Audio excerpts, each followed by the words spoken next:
A very good noon to all of you and welcome to the last and concluding technical session of the 26th National Convention on Knowledge, Library and Information Networking, NACLIN 2023, being organized by Delnet, Developing Library Network, New Delhi, in collaboration with Goa University, Goa. The technical session 6 is on human resource development in libraries, in which each one of us really would like to contribute. And also, this session is definitely going to generate much interest because one of the major issues remains for the libraries and for everyone is how to prepare the man-force, the workforce for the future. We have great pleasure in announcing the chair, Dr. M. Doraswamy, of the session, who is a professor, Department of Library and Information Science at Dravidian University in Kuppam District, Chittoor. May I have a pleasure of requesting you, Dr. Doraswamy ji, to kindly come on the dais. And all of you, please join your hands together to give a very special applause to Dr. Doraswamy. We have an esteemed pleasure in requesting the two eminent keynote speakers of the session, the invited keynote speakers, having a tremendous experience in human resource development.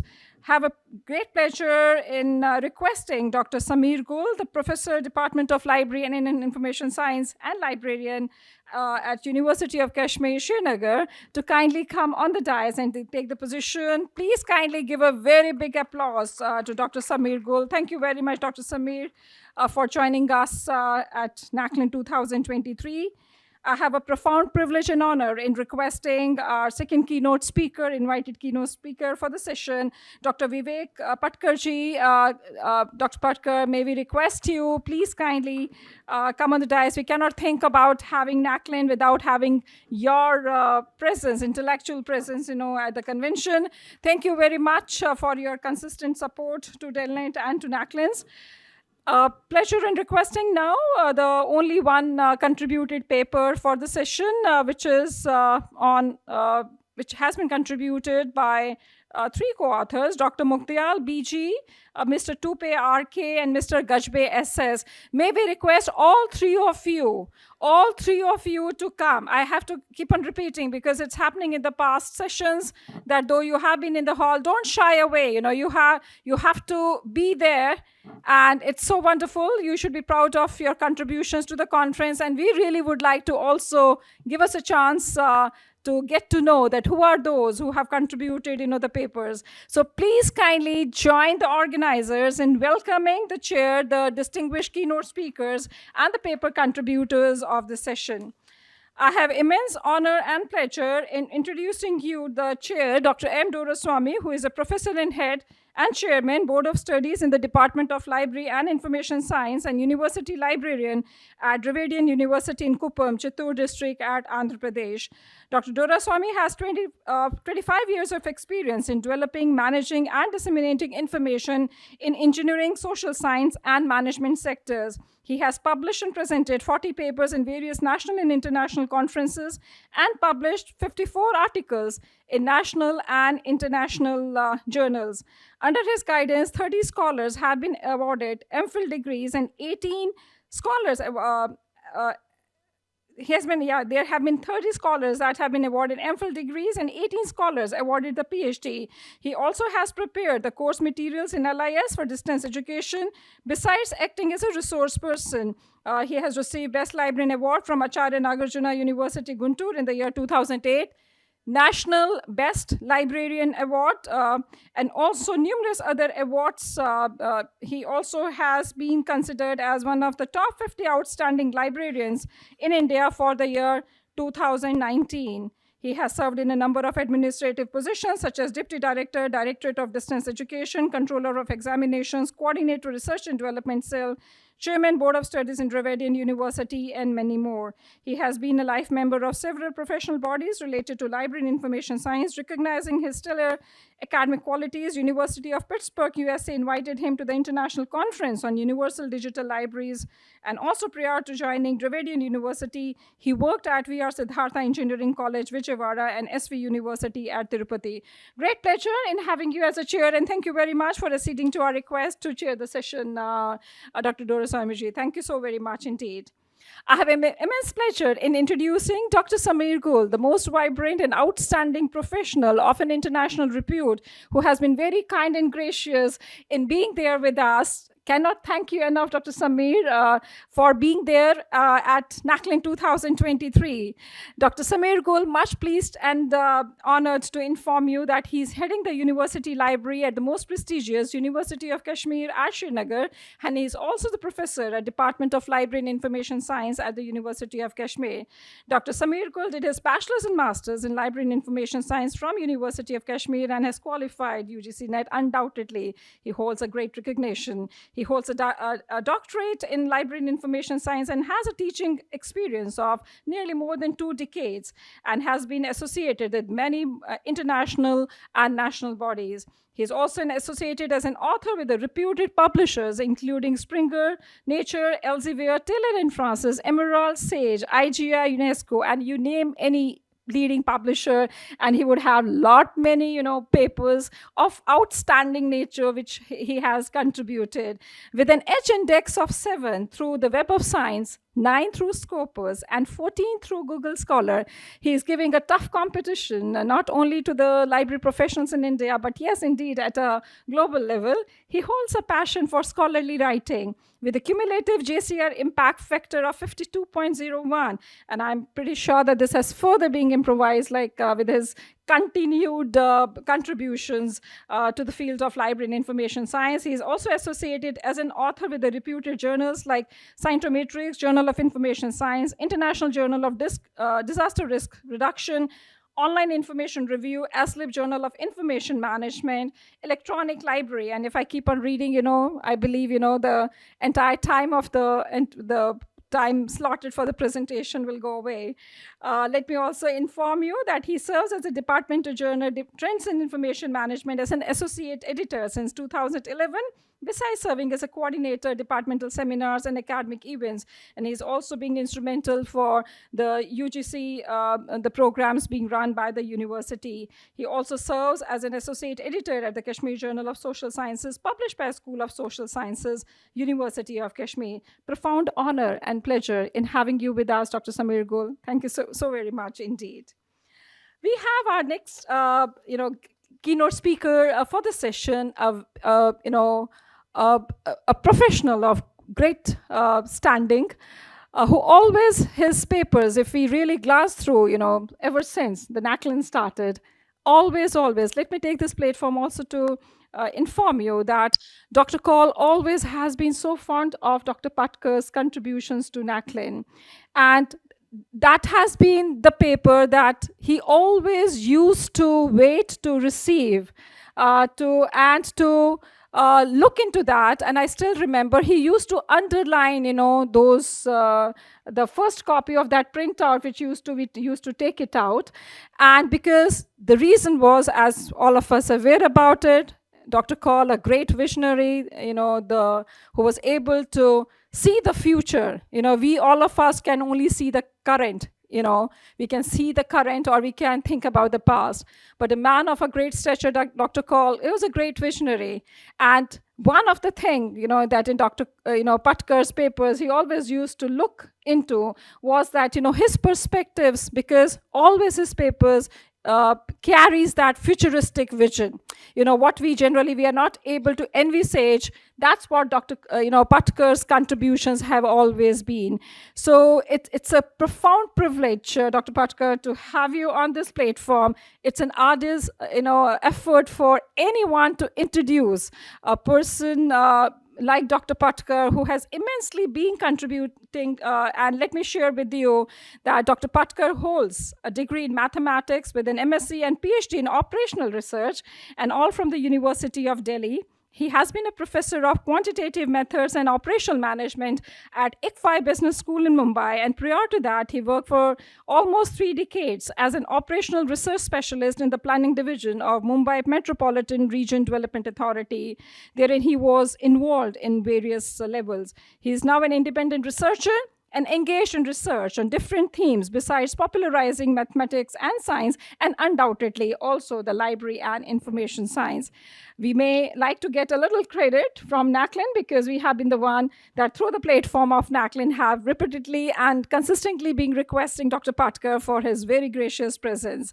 Dr. Patkar has been a regular resource person to the various seminars and conferences organized by ICSSR, UGC Academic Staff College, and various departments of Mumbai University, and also has been a visiting faculty to the Department of Library and Information Science of Mumbai University since 1985. He has to his credit more than 13 books, including 2 on research methodology, to his credit over 400 research papers and articles. Such a profound honor, that on today on this esteemed panelists that we have, the keynote speakers on both the sides, we can see Dr. Patkar and Dr. Samir Gul. And I could very well can see that, yes, Dr. Doraswamy has got now, because on both the sides, on the left and the right, he has got the people of such an eminence who are being there and who have graced this.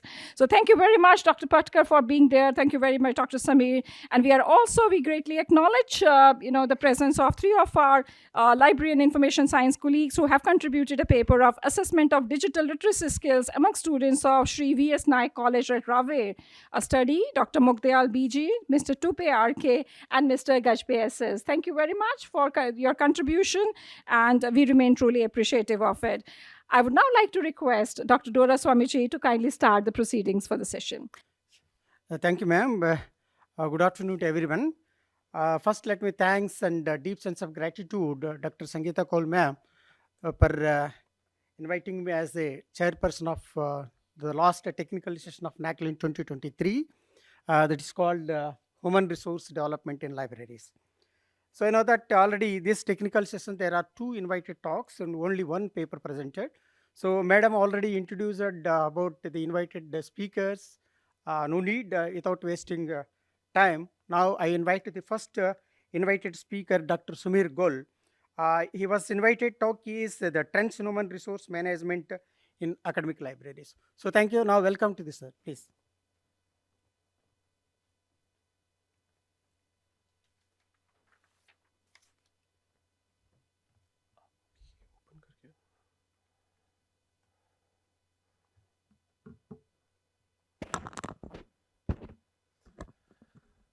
Very good morning to all of you. In fact, it's indeed a privilege for me to be associated with NACLIN for the first time, and I really want to thank Dr. Sangeeta Kaul for giving me an opportunity to be a part of this academic gathering where I am. Though I'm from academics, I know that all of you are working librarians who are administratively capable enough of just handling not only the human resources but other financial and other resources or services that are at par with the leading libraries all across the globe. So first of all, a very warm welcome and thank you to all of you, and a special thanks to Dr. Sangeeta for giving me an opportunity. Though I was associated with NACLIN last year, though virtually we got connected with the Indian audiences, but I think it is for the first time I'm joining NACLIN as an invited speaker, and that too to discuss a very important topic, human resource management in higher education libraries.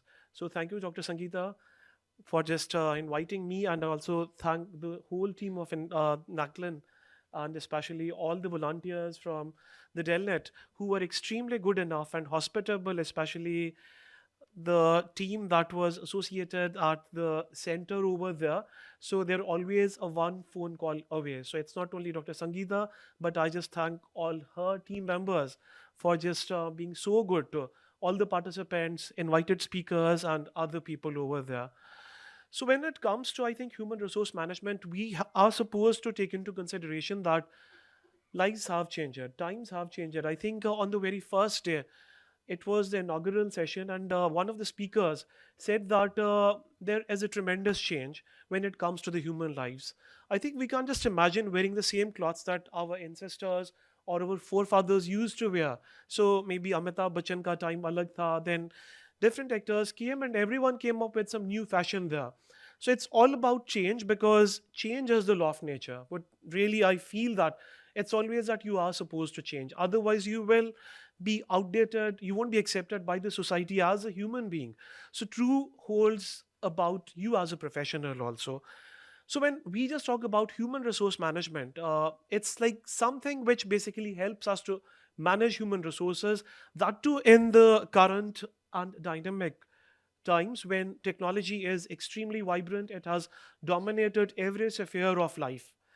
So when we talk about human resource management, it's something like when we work in an organization as a head of the department, and I think everyone in the library setup might have just come across this type of situation where you are just scolding your subordinate or a colleague of yours. Can you just anyone among you who can just decipher or just predict what the person or the boss wants to say to this gentleman who is a bit scared and he gets annoyed by this scary, I think what we call as the gestures of his boss? Anyone among you, please? Let me just make it a bit vibrant by your involvement also. Anyone among you? You have worked in a situation whereby you might have just encountered people like them who always irritate you because they're not working good enough. So can you just say me, like, which is the first thing that comes to your mind when you just call the person? Maybe you are just getting a bit annoyed with the person. The first thing that comes to your mind. Anyone among you, please?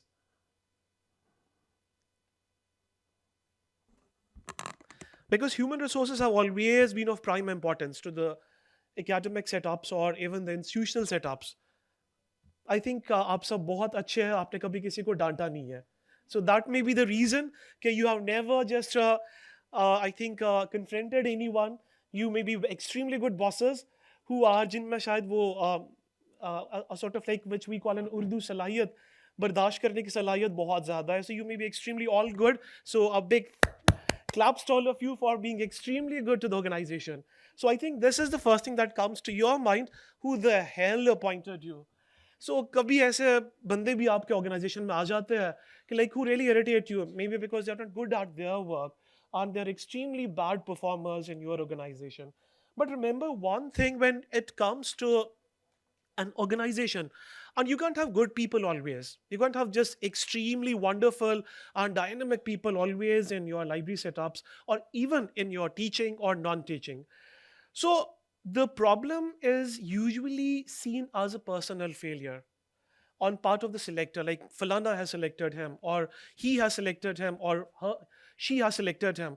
But we should always attribute that thing that it is basically the failure of the process.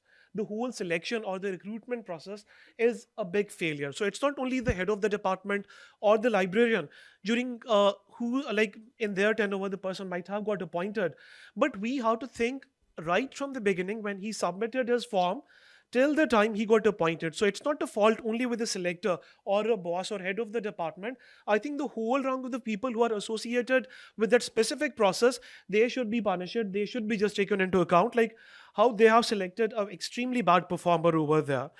So when we just talk about the development of people in every sphere, be it business, music, industries, or even any of the public sectors for that sake, so the dynamic and changing environment, it poses a big threat, in fact a challenge to the bosses, that how we are supposed to manage our human resources.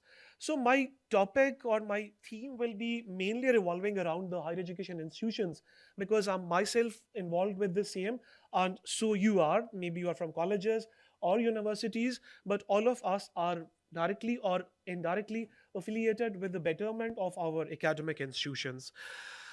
In fact, when it comes to being a librarian somewhere or an information professional somewhere, so now we have an extreme or an immense pressure, because in the university, I'm also affiliated with the Directorate of Internal Quality Assurance, which basically ensures that everything good comes from the academicians, everything good comes from the researchers, everything good comes from the professors. So we as a team of DICA in our university, we have to ensure that, okay, it's basically a source of bread and butter for us. Urdu में हम ये इसको बोलते हैं हमारा रिज़्क का ज़रिया है, हमारा जो इंस्टीट्यूशन है. So we have to do justice with the institution that basically acts as a platform of bread and butter for us. So like in our religion, we owe so many things to an institution which basically becomes a source of income to me, my family, my kids, and other things. So, you as librarians, you have to think about the accreditations that your library as an institution can give, because we know that libraries offer so many things to institutions and they are always considered as the backbone of any of the academic institutions. Even when NAC happens, you won't imagine that whosoever comes for the NAC visit, हम आपको जी library ले जाते हैं. It is the first, I think, entity that the NAC people are supposed to visit, and we usually just considered, we call it as a dulhan of university, that everyone is supposed to visit any of the libraries, maybe from your universities, from your colleges, and everyone like really loves the way a library stands out something as the tallest structure. Because I think in our university, I can call my Iqbal library as the Burj Khalifa of University of Kashmir, because I think it's one of the tallest structures in Dubai. So in my university, I will surely call Iqbal library as the Burj Khalifa of University of Kashmir, because it has the tallest gesture, and whosoever gets associated with it, they really bring laurels and applauds for our university. So you as an academician, your way of dealing with the human resources, it should be just done in a very systematic way, in an extremely ordered way, by which you as a librarian can bring something better in the form of NAC grades, maybe A plus, A plus plus, or like maybe something better than that. It was, I think, 2 or 3 days before, when I was supposed to travel to Goa, I executed a search term, University of Kashmir in Web of Science. So we are all familiar with Web of Science. It's one of the academic databases and indexing, abstracting database of Clarivate Analytics, by which using the affiliation search, I can just know how my institution is performing. Maybe from Goa University, sir might have given a search term like Goa University, and he will be seeing like how many citations his university has received, how many papers his university has published, and what is the current H index. Like in our case, it's 83. So what it speaks about an institution, if I just talk about H index or better citations or better papers, can any one of you please specify, if I execute a search term, University of Kashmir? I'm sorry, I'm a bit like running मेरा जुकाम में गला पूरा बैठा हुआ है, because I just come from a very cold area. I'm extremely sorry for that. So it's a bit husky voice. So when I'm just talking about University of Kashmir, or for that say Goa University or Andhra University, if we execute a search term and it just pops up with the say citations or cited articles or total number of publications or even the H index for my institution, like what does it speak about an institution? Ma'am, please up. जिनका paper publish नहीं हुआ. I'll remember you by that. But Sangeeta ma'am has just promised that in the next NACLIN, you will be the first priority, inshallah. Can you simply say like what it speaks about? Citation is more in your article, I do check, but the full report, H index is, I can 83. publications are there. No, like what does it speak about? Like, because Web of Science is such a prestigious database, Quality of papers are published. it's not that I'm publishing in a journal which is published from my Kashmir or from my Srinagar. So it is something which has a repute in terms of getting published. So when I'm just talking about getting affiliated with Web of, please, you can sit. Getting affiliated with those journals which are indexed by Web of Science, it really speaks something better about the NAC rankings also, because NAC will never entertain a journal in which you have published a paper which is published from Kashmir or Daryaganj or even say some local area of Maharashtra or Goa. So it should have some sort of integrity or some sort of standardization which basically makes it eligible or a for Web of Science.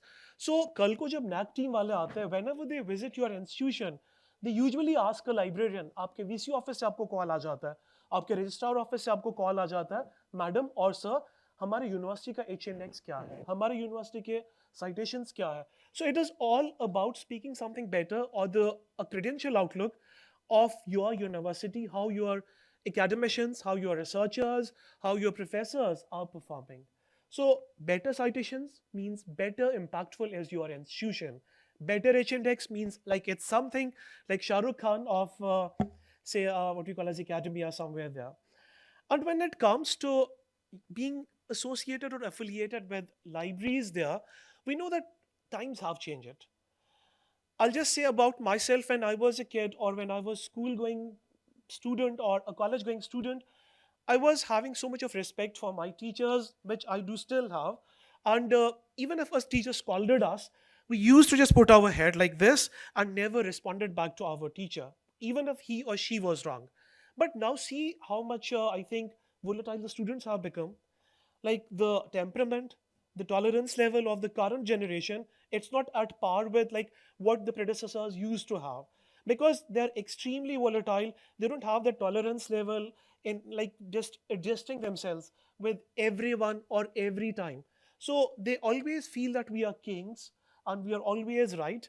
So when we just talk about the personality of the users, usually if, in psychology we have big fives out there. We have a person can be either neurotic, or he can be open, or he may be extrovert or introvert, or he may have some sort of agreeable nature, because big fives are there which are everywhere scattered. So in this hall there may be so many people who may be agreeable, who may be open or introverts or extroverts. So we as librarians are supposed to understand the human psyche or the psychology of the human behavior, like with a very like very fumble type of person or a very volatile type of person, how I am supposed to deal with. Because like if you deal with a very arrogant person in an arrogant way, it will always bring something bad about your institution there. And especially when it comes to the current times where technology has extremely changed, people are hardly making use of paper, or like it's a paperless society nowadays, whereby majority of the things are done online. You will agree, even in our university we have an e-office system whereby everything, every file to be forwarded to the administration, that happens through an e-mode there. And when it comes to understanding a user there, you should be a perfect balance of your heart and brains. So aapko pura, you have to just maintain a sort of like equilibrium between your heart and brain. Neither you should be very much sentimental or very much apologetic towards a particular user. You have to make use of your brains, how to deal with the person. Like in our families we have kids, so like some maybe very much like they are very much extremely volatile, or another kid, he is extremely good to you. So you as a father or mother know how I'm supposed to deal with my kids. So same happens here also. And especially when it comes to the technological domains, we are supposed to think about the core competencies of the librarian, that what a librarian possesses, what core competencies does a librarian possess. But apart from core competencies, you should also have the technological competencies, because I think nowadays, if I don't know how to make use of a software like Mendeley or EndNote, or even say for that sake Turnitin or Drillbrit, which we make use of in our library, or Grammarly, I'm a failure as a librarian.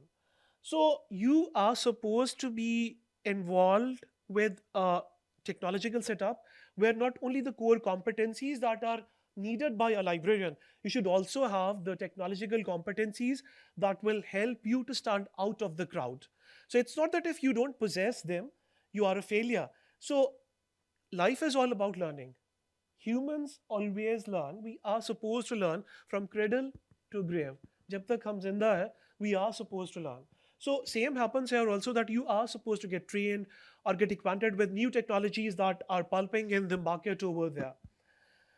So when human resources are well functioning, the staff productivity it automatically Dr. rises. Shamir, Ji. I have that only 3 to 4 minutes. Already Okay. 18 minutes is over. Sorry? 18 minutes is over. Okay. So you'll take that 3 to 4 minutes. Sure. Sir. So when human resources are well functioning, the staff productivity usually rises, because and it always tries to lower the costs and the customer services improves. And who are the customers of ours? They are basically the users, because libraries are meant for the users there. And it always allows an organization to create more better values there. Because nowadays, when we just talk about technology, I think machines are mimicking the humans now. Like if I'm just talking about an AI based tool which is very much vibrant these days, like chat gpts or assistive technologies, every technology is now mimicking the humans there. So inducting a right kind of person at the right place, that is what human resource development is all about. So I'll speak some points about, like when we just talk about some of the dynamics of hrm, the main thing is about trained professionals. So when we talk about the trained professionals, it all starts with the determination of leadership roles. So you as a librarian or an administrator or a manager of a particular library, you should be aware enough that like which role is to be performed by which employee of mine. Maybe some may be good at communication, so you are supposed to make him a communication in charge. Some may be technologically sound, so you have to determine like what type of role I'm supposed to give to a particular person in my university or institution there. Unlike trained professionals should be enthusiastic, and that will try to bring some sort of positive attitude or innovative thinking and commitment. And staff should always be trained, because whenever we are just talking about trained professionals, technologies change, processes change, services change. So we as professionals are supposed to get ourselves trained with the new dynamics, so that we will be able to locate the lost customers. I think one of the participants asked, like if we have lost the customers, so we should try to develop, because my previous speaker, she was like extremely good in just creating that type of feeling that how we can just regain the lost customers in our library, but we have to retain the existing ones so that the new ones will be attracted towards our library. In another component, when we just talk about the well developed it infrastructure, since like academic libraries have shifted from a traditional type to a very smarter human resource management now, so we should have cutting edge technologies or the it based technologies that can increase the confidence management skills or satisfactory performance and various types of innovative academic services for our institutions there. And nowadays, we don't talk about HRM. It's all about artificial intelligence based HRM, because we assist our users who are visually handicapped, who are not good at writing. So our AI has made our HRM much more an E based HRM there. So use of AI, it will try to foster the intelligent decisions in your library services for sure. In fact, the academic library systems, they believe more in human what we call as this human machine interaction. So whatever we do, even we have a section in our library which is exclusively meant for researchers, whereby we train them about how to cite, how to give proper references, how to avoid plagiarism, how to make use of various type of language editing tools like Grammarly, Webshop, or even EndNote or Mendeley, so that their research will be error free, because we are basically the people who are supposed to train them. Apart from them, when we just talk about AI based technologies, they basically facilitate the intelligent decisions for just retrieving or sharing of information for learning and research. And AI can add values for the upcoming university education, because now we, as team members of a library, I'm able to see that I have students who make use of ChatGPT, who make use of voice assistants, who make use of various types of BART-based technologies that Google offers us for just retrieving or just accumulating or sharing the information. So now I think AI has become now an academic and research reality, and it should be used in academic libraries with very few humans in loop, which we are really expressing like very less humans are there. Our supporting staff, I think we have extremely huge budgets. The speaker from yesterday, I think the one from IIT Bangalore, she just spoke about the budgetary heads जहाँ पे उन्होंने ये बोला कि ये आप copy नहीं करिएगा, it is something confidential with their library there. So since every library, even the smallest of the libraries, they have extremely huge budgets and with multiple budget heads there. So our technical staff or the clerical staff, they should be extremely vibrant enough or dynamic enough in understanding like how to perform a budgetary overview so that every component of a library which is needed, it will be taken into consideration. Outsourcing is, I think I always prefer outsourcing, because in our library, whenever we are deficient of staff, because I think that is the reality about every library, deficient staff is there. We try to outsource, surely we get a permission from the Honorable Vice Chancellor, and using the experience and expertise of the people who are outsourced, I think it does wonders for our library. And make one thing sure, the retention of the manpower, that is very much important, because we are many a times losing our valuable human resources only because of the reason that they may get a good opportunity somewhere. So you have to ensure that the retention policy of your library should be there, that will ensure that you are administratively qualifying the human resource management. Motivation is something which always brings a smile on the face of a person. And you have to be very much motivative. You have to motivate your staff, like you can do it, or let's get it done. And it's not about, in management, earlier we used to say that, okay, I will do it. It's my cup of tea. Now in management, there's a new mantra that we as a team can do it. It's not only about I'll get it done. It's like with the assistance of her, with your assistance, I will do it as a team, or we will do it as a team. So in the motivation, we have to think about the administrator, that whosoever is in the higher administration or the management, he should try to create a sort of like self-worth among the employees. They should have the job security or staff recognition, status, or career development. Even they should be in a position to have a better status. Their career development should be their priority, good salaries, effective communication, and a place where they can be satisfied, which we call in HRM terms as job satisfaction. Not only that, we should also delegate the authority to different people so that they will be better performers. And there should be a clear job description, that what your job is, so that I can just take him or her into account whenever something wrong or good happens. And feedback is very much important. Even in the motivational strategies, we should have that organizational culture, a transformational Dr. leadership. Samir, you conclude, Just sir. okay. Yeah, you'll do. And employee recognition and incentive programs and performance measurement, productivity enhancement, and customer orientation. They're all just speaking about the motivational strategies there. One important thing is about employee appreciation. And we should always be thankful to our employees, that we should build such a platform whereby we are just taking them from a poor performer towards an excellent performer. We should always just have a positive feedback, a critical feedback about our employees. And I believe a 360 appraisal, I think you're all aware about, whereby like we can have just feedback from different corners, like from our users or our peers or customers or managers, like they will help us to improvise. You should always have that policy, like we have student of the year, a movie was there, we should have employee of the month, so that it will become a motivating factor for our employees there. Transformative leadership, like you should be able to transform yourself as a leader in accordance to the user behavior and needs. Like what was true about a user 10 years before or 20 years before, I think something dynamic has happened and we have different users this time. So you have to transform yourself as a leader. Then decentralization and delegation of powers. I can do everything of my own. So I have my officers, one takes care of circulation, another takes care of acquisition, another takes care of, say my IT and other things. So in that way, I become a power. We become a power because you can be jack of all trades.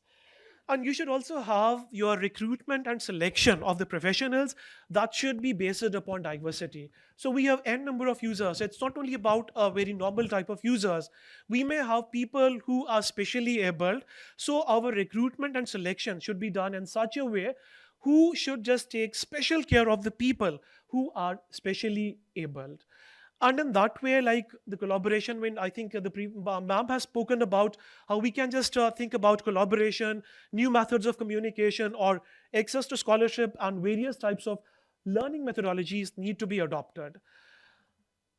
And your appointment should just try to take into consideration the interpersonal skills, subject knowledge, and IT orientation. And you should have that retention capacity by which your users will be retained with you. You should motivate them, stay with us. And you should also be able to understand the user preferences and behavior. Then only you will be successful managers. So to end, I'll simply say, when we just are in a process of HRM, it's all about building a skilled and motivated workforce, which is extremely important in the current time. So it just tries to entail a variety of HR functions in the context of just libraries to create a welcoming and efficient work environment. HRM, I think it should be the mission of every institution, whereby we as librarians, we should understand our clientels. So change yourselves, because in the beginning I said that change is the law of nature, and I will again end that change is the law of nature, in order to keep yourselves dynamic and ever changing librarians there. So with these words, I thank all of you for being such a wonderful audience. So thank you. Thank you, Dr. Samir. Human resource management at the same time, time management also very important. So thank But you I anyhow. think Thank you. Please keeping the come back. previous these No. speakers into consideration, I had that notion. I'm supposed to Okay. be Thank in you. tune Thank you. with Please come. what they have just given. Please come. So thank you. So next, the questions allowed at the end of the session. Now I request to the second keynote speaker, Dr. Vivek Patkar, perspectives on furthering the library and information science profession. Please, sir. You will take a maximum 20-25 minutes. Okay, time management is at the back of my mind. Anyway, Dr. Samir's was first NACLIN, mine is 10th NACLIN. So I think I had a long association starting with Dr. H.K. Kaul, which I still remember how he encouraged me to participate. And let me clarify that although I'm going to talk on LIS profession, LIS professionals' future, I'm a non-LIS professional. So I'm looking it from different angle, how this profession can prosper, can take shape, and what actions could be taken. That is what my presentation is. Because we are feeling that we may be outsmarted by the AI and its products like robots, our jobs will be in danger, and so on, like that. So, this discussion, whether we will survive or in what form we will progress, all these issues are very important. And I think this is the forum where we should start discussing all these issues. I think this is a very scary picture when at the doorstep of job interview, the second person from the door is robo, not the human being, or something like this. Ad comes like this: jobs, machines only, humans need not apply. See, this is a very vibrant video available on YouTube. The title is same: humans need not apply. 2014. You must see this, how this whole perspective about man being replaced by machine can really blown up out of proportion sometime. So the question is, what is the difference between job and profession? Job, let us define, it is really period of work. You work from 8 to 4, 9 to 5, and you are paid for that. This is one aspect. So it could be part-time, full-time, temporary, something like that, or even odd jobs. Jobs can be changed often. Some of us have changed many jobs. Specialized skill is not always necessary. Suppose you are employed as a field data investigator to administer the questionnaire, you need not have any specialized training for that. Whereas when it comes to profession, it requires a prolonged special education, training, even internship. It involves jobs if you are employed within this profession. Usually, professions are not changed. You may change job within the same profession, you may still work in the same profession.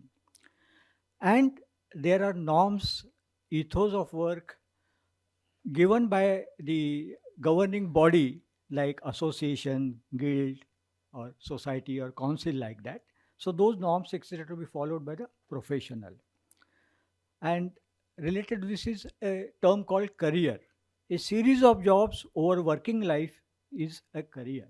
So let us be really clear about job and profession. And I'm going to concentrate on professional part like that. Now, when we say our jobs are at risk by this AI development, I draw your attention to this famous study, first done in 2014, and its second edition has come in the same form of a book done by Suskins. They have identified these are the professions or some sort of a, you can say, jobs will still survive. And I have marked or circled two things: data scientists and knowledge engineers. They are near about your LIS professional requirement. So these two jobs or these two professions will survive is their studies indicating. So we have got some sort of a, you can say, backing from the serious studies undertaken. And if you are talking about data scientist, we will have to really get into this data science expertise. It is an integrative science combining scientific approach, mathematical tools, statistics analysis, database management, and advanced analysis tools, including LIS tools, visualization of the data, artificial intelligence, and domain knowledge. So this is how you will have to now mold yourself if you want to become a data scientist. Some of the things already you have got, you just augment your expertise and you can work as data scientist later in your career. What has happened that over the last 500 years, whatever happened after the printing press invention, our society got settled into print-based industrial society. What is its characteristics? In the right side box, you'll find that professions and corresponding professionals emerged from the need to transfer expert knowledge in practice. That knowledge was getting stored in those books, reports, journal articles. So a profession and professional has to be there, intermediary, to bring it out to the people. So this was the role librarian was playing like that. But in just last 60 years, what has happened? We have moved from print-based industrial society to technology-based internet society. The graphic is showing there. And what has happened now? Expert knowledge is stored, accessed, and applied largely by machines. There is a fundamental change. There was intermediary in the form of human being. Now there will be intermediary in form of AI-based some gadget or something like that. So this is a profound change and we have to prepare for that. Now this profession, how it got evolved, I'm talking about library science profession, it first started as library profession. 1887, when Melville Dewey established his first school of library economy, as it is called, it gives rise to what is called library profession. And that lasted for almost till 1950 or 1960s, what I am calling as L1. L1 form of the library and L1 form of the library professional. So it was print material based library. But what happened in the next decade? As 1960s, there was a, you can say, explosion of information. Micro documents, journal articles become very important. So you can see that L2 form, digital material based library started getting into the picture like that. First slowly, then in 1980-90, it occupied almost equal space with L1. So that is the graph it is showing like that. And then 1999 to 2000, when internet got around 94, 95, it pushed L1 to periphery and L2 became the central position. And 2000 to 2010, L1 is almost vanishing. It doesn't mean it has completely vanished, but it has reduced in its importance. So print-based is reduced in its importance. In that sense, you look at this diagram. So this is the library change process, and corresponding to that, LIS profession LIS professional has also been changing in some way. What happened next? I'm taking decade wise. So let us take last decade, 2000 to 20. I'm calling it L3 stage of the library, where 3D printing and augmented and virtual reality technology based services dominated. And this is called as user intimate library. Why I will show in the next slide. And now what is happening in this decade, 2030, I'm calling it as L4 stage, where AI, robotics, and IoT, Internet of Things, will take the central stage. Routine manual library tasks like shelving and locating materials, charging, discharging of documents, and security are more or less getting automated. And this is called as intelligent library or smart library. So if your library is smart, you will be also smart. You have to be smart. Like that, something like that is happening. And perhaps same thing will happen. L3 is replacing L2, and then L4 will be replacing L3. Like that. This is how I'm visualizing the progress will happening in the library phase. So what was that L3 stage? Virtual reality, a simulated and immersive experience projected by a device. So experience of the information was given to the user. Suppose I want to experience Himalayas ambience, something like that, sitting here. So that kind of virtual reality was taking you almost to the Himalayas and giving all that kind of experience. That is the virtual reality.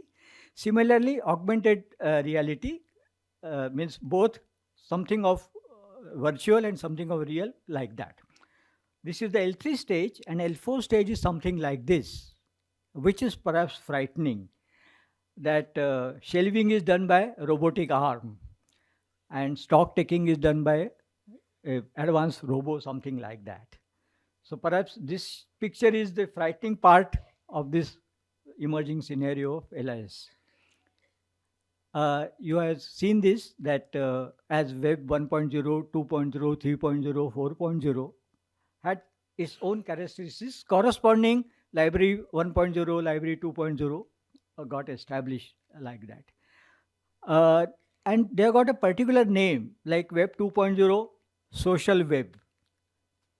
So library 2.0 will have to have connoissance with that. Library 3.0 is semantic web, and 4.0 is intelligent web. That's why I'm saying intelligent library, smart library, going in hand with this development.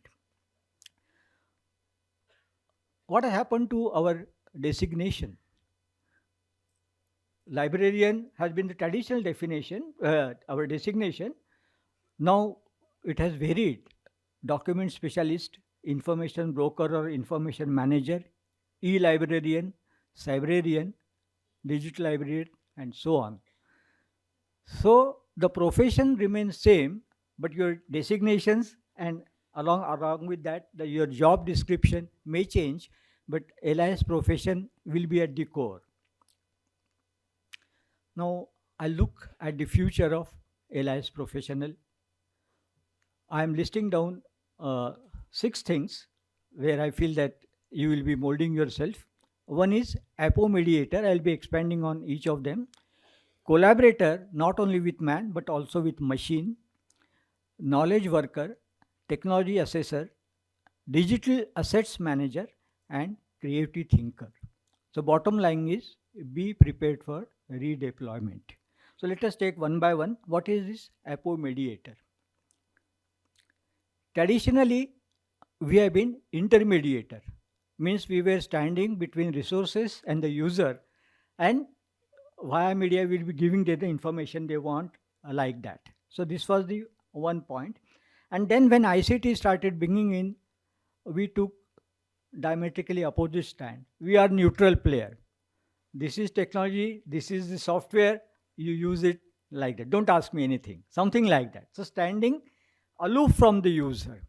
But what is required is intermediate, what is called APO mediator. Means standing by the user to provide subtle and expert verified support. These are very important terms I am saying. You are just not getting information downloaded from Wikipedia like that. You are getting it verified by an expert and then only supplying it. So this is something which is now required by the librarian. So this is new service delivery style. And the thing is like this, AI will not be able to replace the occupations that involve building complex relationship with people. Still it is valid, and perhaps for next 20 years it will be valid. The second was the collaboration part. As I said, man-man collaboration is okay, but man and AI collaboration like that. And in this regard, I am drawing your attention to a particular development, what is called agent technology. Recently in Australia, High Court witnessed what is called affect link case, a defense by Alfred Deakin. Who was Alfred Deakin? The second Prime Minister of Australia, who died in 1919. Issue was personal freedom and something like that. Mr. Amit, you will take note of that. So what the defense lawyer said, that for this issue, how Deakin would have thought over it, how he would have spoken it. No, so all the Dickens records available in archives and libraries, library professionals involved in that, and with the help of AI, in the courtroom, as if Deakin pleaded on that issue in his own voice, in his own gestures, like that, which is a unique kind of thing. And the digital preservation by the librarian, the other staff, played a very important role. So a totally new kind of collaboration is coming up. This is happening in film industry. Many opera, many actors are now recreated using this agent technology. So librarians have to think of this, how you can help this process, because this will be in demand. Third is knowledge worker. And here I am reminded of Dr. H.K. Cole, because many years he has been pleading that libraries, especially public libraries, should become knowledge center. They should get upgraded to knowledge center. And the major tasks are processing information to produce useful knowledge, capturing tacit knowledge, knowledge which is in the head of the experts, manuscripts, audio-video tapes, and other media. Negating unwanted knowledge. You know, we are bombarded with so many things which is not at all required. So knowledge worker will have to take care of this, weeding out the unwanted knowledge, and dissemination of tailored content. These are the major attributes of a knowledge worker. And in his book, which is given reference here, last 2 chapters, please read it. He has given his thought about future of the LIS profession. So the knowledge worker is well defined there. So you can have this kind of role in future. Then I said technology assessor. Every day you are getting some vendor coming saying, I am coming with new product, etc., etc. So we'll have to now develop this expertise to assess this technology, whether it will be useful for us, how far we should adopt it or wait for some time. These are the things which will be required on the part of the LIS professional. There are a lot many frameworks available to assess the technology. I am just putting before you one, what is called the McLuhan's tetrad analysis. Marshall McLuhan, called the father of communication, he was again looking much ahead of the time. In 1960s, he gave this kind of framework. He said, technology, or for that matter, any man-made product, will have 4 and only 4 impacts on the society or individual. Means something will be enhanced, something will be retrieved as a dream, something will become obsolete, and something unpleasant thing will also happen like that. And he also underlined that all these 4 impacts will happen simultaneously, not one after another. So you have to prepare yourself by assessing the product and see what is going to happen. So let me put ChatGPT technology as the case study. Now what will enhance? I'm just giving a sample. What is going to enhance? Content development, form flexibility, learning capability. These are some of the main things it is going to enhance. What kind of dreams it will retrieve? Innovation potential at an unprecedented scale. Anyone can now innovate. Spotting new patterns which normal eyes cannot get it. And dream of polymaths. You can have expertise on more than that. That is possible by ChatGPT. What it will make obsolete? Human inputs and skills in many fields. Remember that diagram of Susskind? Traditional content creation, this will become obsolete to some extent, and long data processing cycle is getting obsolete. And there are many more, I was just giving 3 or 4. And this is more, that's why in red color, lowering of human creativity. We accept as it is downloaded. We are not applying your mind to regenerate. Job displacement and mass deception, deep fake news, and all these things are product. So we will have to assess ChatGPT or any product whether it will be useful for library from all these 4 angles, and how we can take its maximizing features and minimize the other detrimental features. This is how you have to assess technology. This is one framework, you can have more. Another role it will be digital assets manager. Managing the digital assets like blogs, emails, photos, spread across platforms, this has become very vital. See, previously we used to have letters. The letters, you can have communication between Nehru and Gandhi. They were all letters. They were well preserved. But now, this generation, if everything is happening in email, who is going to store them? So if somebody wants to write a biography or some new leader, there is no data available. So this kind of preservation of e-data, what is calling as digital assets, that managing that part, or called as heritage to support the future research like that. And informing patrons about privacy and legal issues related to the DA transfer. So digital scholarship promoter will be also a role of LIS professional. And last was the creative thinker, to contribute to finding the most appropriate process of discovery, to get embedded into multidisciplinary team and develop different kind of creativity. So what I'm envisaging, these are the skills. Only recently World Economic Forum has listed down in the priority, if you want to survive in the next decade or so, these 10 skills should be there. And I think they hold good for the LIS profession also. Analytical, critical thing are the topmost, like that. So what are the action points? 7 action points I'm suggesting here. To teach emerging subject-specific tools such as metadata management, research data management, we had discussion yesterday, and digital assets management with practice. This should be one action LIS school should take note of.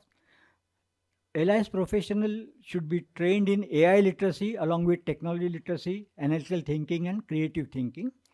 Use scenario-based teaching learning techniques. We are just doing textbook kind of teaching. Make it scenario-based, that will be really relevant because students are not exposed to the real-life thinking in that term. The 4th action is organize continuous professional development programs. What has happened, all our associations are doing what is called as conference-centric approach to train the people. Just hold one conference or one topic, forget. Nothing like that. You must have CPD. Certification process, I think NACLIN can also start that kind of thing. Develop a suitable framework to build a competency index. See, this is how professionals are valued everywhere. What is their competency index? Your H index, etc. is for research kind of thing. But overall competency index is also to be built. So a lot of research work can be done in this area. Encourage man-machine collaboration with valued services. And double checking the AI generated content, something like that. So how to do that, what is called co-auditing and rehumanizing efforts, like that. Another term we come across is mission, right? So what is mission? Going beyond salary and perk, pursued with a zeal. That's why I call missionary. So LIS professional mission could be to design and deliver new services, to serve the patron, to excel. You yourself excel as well as your patron should excel, and to improve the LIS education. You can have different ideas. So if we combine profession and mission, perhaps we can get excitement and adventure. And I think this Japanese way of thinking about a reason for being sums up all. It has got passion, mission, vocation, profession, and each of their intersection gives a different meaning. You just study this, and I think you will be very successful as professional. So the last word, upgrading the mindset is the key. Continuous learning justify the label of professional. So be remain relevant, and you will be always in demand. Thank you. Thank you, Patkarji. Now I invite the only one paper presenter. So this is the three author paper. I request him to introduce yourself. My name is Rahul Tupe. My topic name is Assessment of Digital Literacy Skill among a Student of Sri V.S. Naik College, Raivere, a study. First, introduction. It is necessary for people in society to have a skill and knowledge in digital technology in order to again access to content communication and data processing in various forms.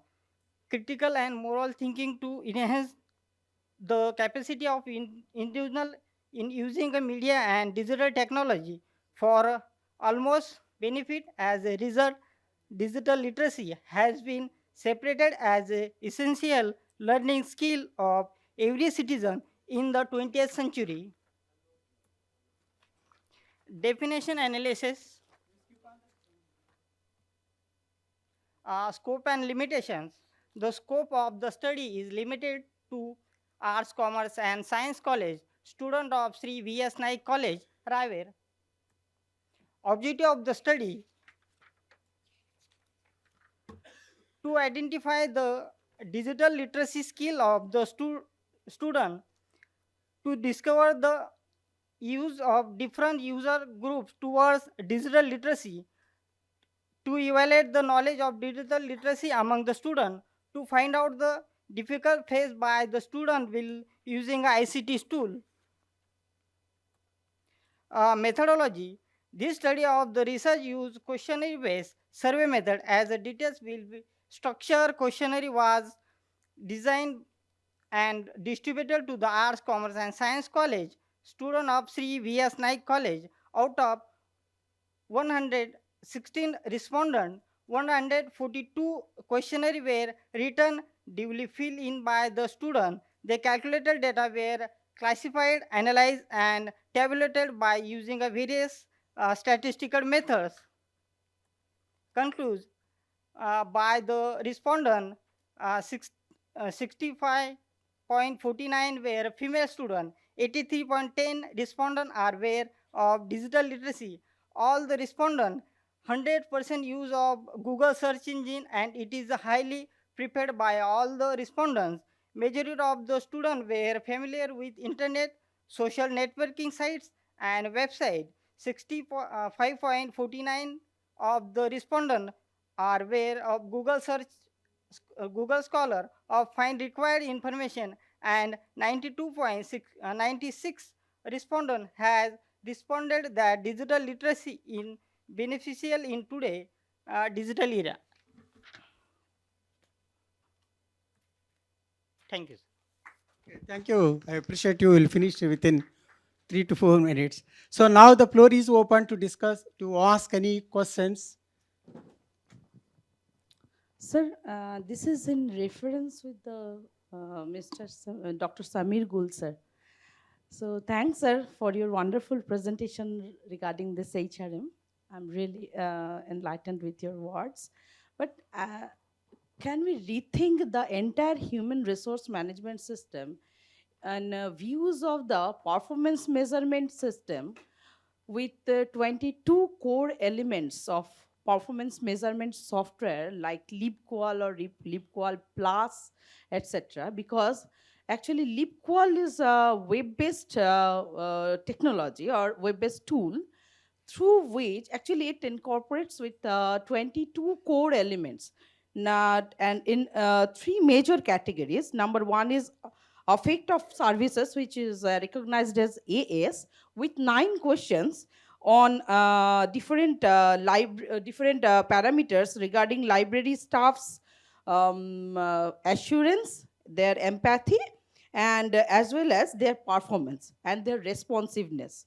So 9 questions on that basis. And the second one is information control, which comprises 8 questions to assess efficiency and timeliness of the resources as well as the services of the libraries.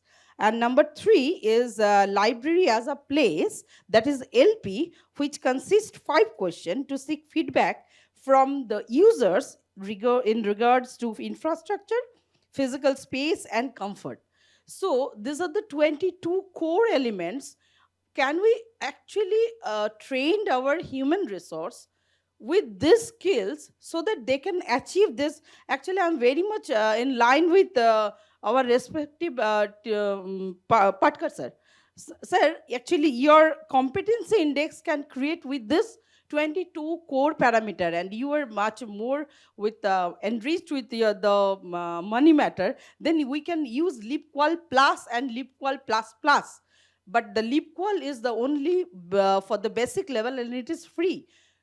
But we can use the parameters to train our human resources, because we all know that each and every human resource, either in an institution or in other the cooperative sector, whatever it may be, they have two sides. One is for the institutional level development, and another one is for the academic level development. For academic level development, we can assess the cumulative index or all.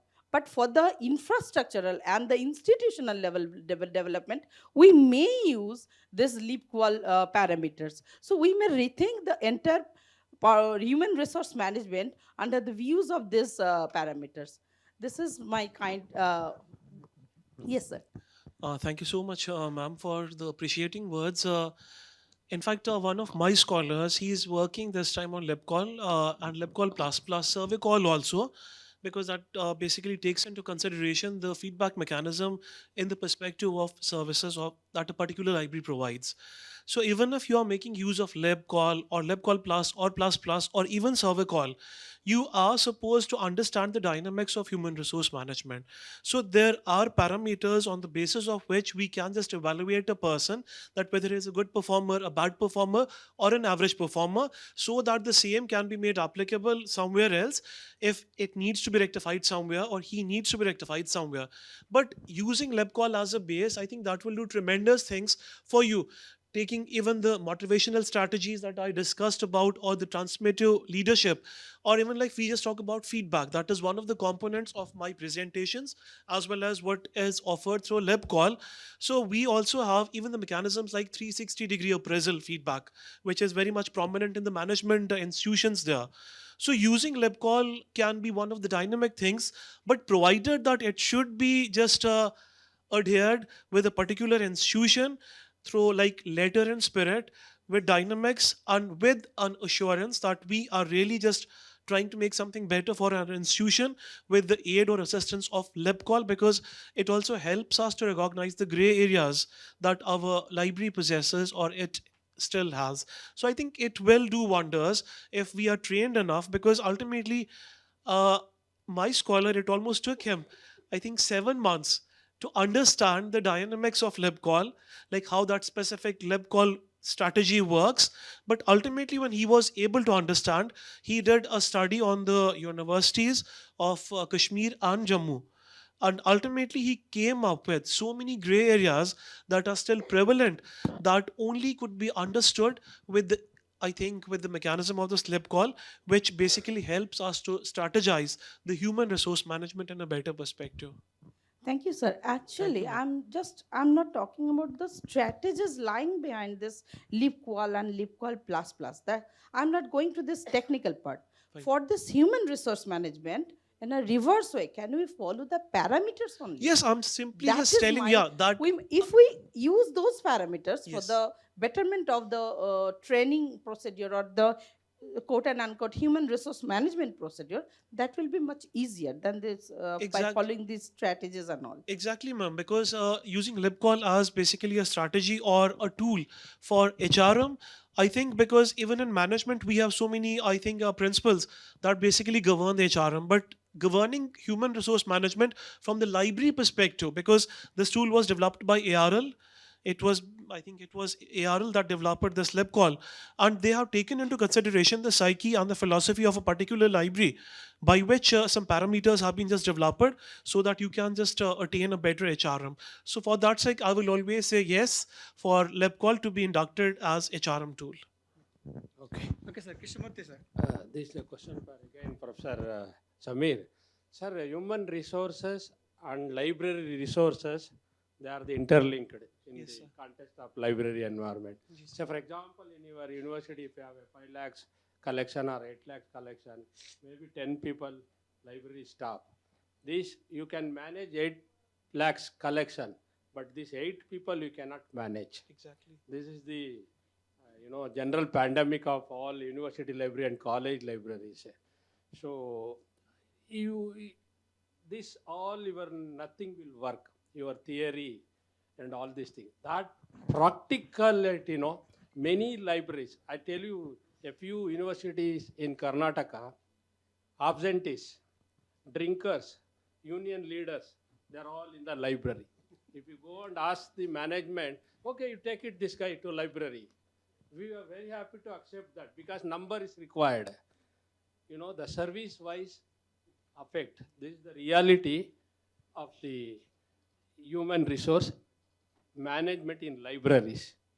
That's I'll all. just try to answer to you, sir. Actually, when it comes to humans, I think they are the most complex organisms on Earth. We can tame any of the animals of the world, but it's extremely difficult to tame a human being. Yeah. Even you can't just have a control over your wife or a husband Okay. who is just living with you for whole of your life. We Okay. are dependent upon each other as a partner, but still you can't just have a control over the human being. Yeah. I joined a library as a librarian this year in the month of April.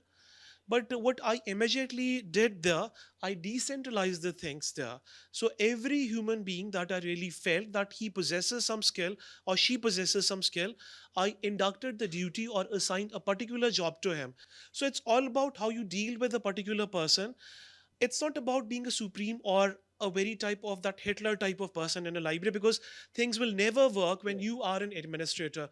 Because I was a totally different Samir when I teach in the classroom. So I'm totally, or I won't say like students are a bit scared of me, but when it comes to administration there, I have to be extremely polite in the administration. So even if I'm a librarian holding a very extreme good position in the institution there, I have to be polite, I have to be cooperative, I have to be communicative and recognize the skills of my fellow colleagues that where he befits. So I think Huma is also here. She's from the Central University. There were many a times quarrels in the library there, but shukar hai upar wale ka, I tried to manage them only because of the nature that I was supposed to change from being a teacher to a librarian. और luckily जो आप ये बोल रहे हैं कि आपके library में वो आते हैं सारे those किसी मतलब किसी committee के या फिर कोई किसी कोई leader बना होता है. In our university, luckily, because reasons known to you, all those they have been banned. Okay. So that was a good thing for me, perhaps. Thank you. The last question allowed to Patkarji topic. If you ask any questions, otherwise you conclude the session. Okay, thank you, ma'am. Thank you, madam. You going to conclude the session. The HRD, Human Resource Development, is a vital, important and vital key to the effective functioning in any organization. After observing the two invited talks and paper presentation, HRD is necessary for any type of organization: survival and stability, growth and development, change and diversification, returning activities to become more effective, providing highest quality to products and services, playing a leadership in the field, obtaining goodwill and reputation through customer satisfaction. With these P observations, you conclude the technical session and over to the organizing secretary. Thank you, ma'am. Thank you very much, Dr. Doraswamy, and thank you very much our two esteemed speakers of this last technical session who have deliberated so wonderfully on, and both of them have covered two different dimensions, giving a very holistic, big picture about it. And yes, it has also generated lot much of questions, and that reflects the kind of an interest which this session has witnessed. We would also like to thank one of our paper contributors of this session. profound honor and pleasure now in requesting the President of DELNA, Shri K. Jayakumarji, to kindly come on the dais to present the mementos to the chair and two distinguished speakers of the last technical session of the 26th National Convention on Knowledge, Library and Information Networking. Requesting the chair, distinguished speakers and also the paper contributors to kindly come in the front. Thank you.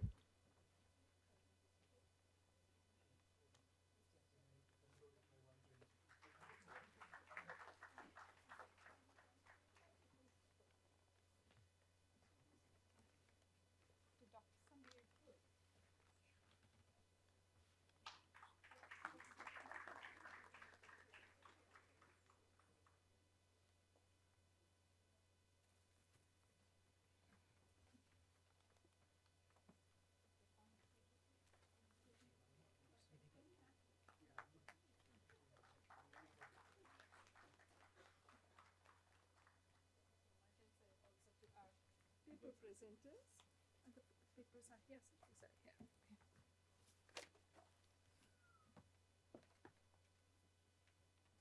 Let me request firstly Dr. Mukhtia.